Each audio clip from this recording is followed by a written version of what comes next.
প্রচলিত ১০০ টাকার নোটের পিছনে থাকা যে ছবি সেটি হলো রানী কি ভাভ, যেটি গুজরাটের পাটানে অবস্থিত। সদ্য ঘুরে এলাম সেই গুজরাটের পাটানের সেই রানী কি ভাভ থেকে, যেটি একটি ওয়ার্ল্ড হেরিটেজ সাইট। ইন্ডিয়ানদের জন্য ৩৫ টাকা করে টিকিট, ফোরনুনের টিকিট ১২টা পর্যন্ত এন্ট্রি ভ্যালিড এবং আফটারনুনের টিকিটের ভ্যালিডিটি শুরু হয় ১২টার পর থেকে।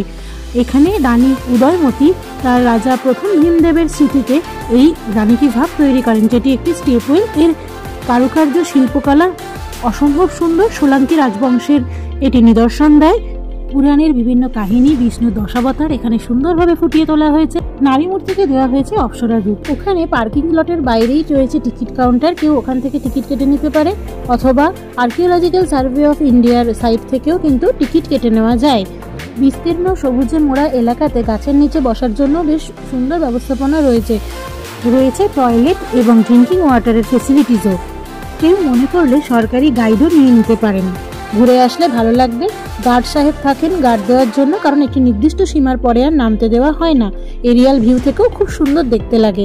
একবার ঘুরে আসেই যায় আমাদের ভারতেই অবস্থিত এই ওয়ার্ল্ড হেরিটেজ সাইট গুজরাটের পাটানের রানী কি ভাভ থেকে।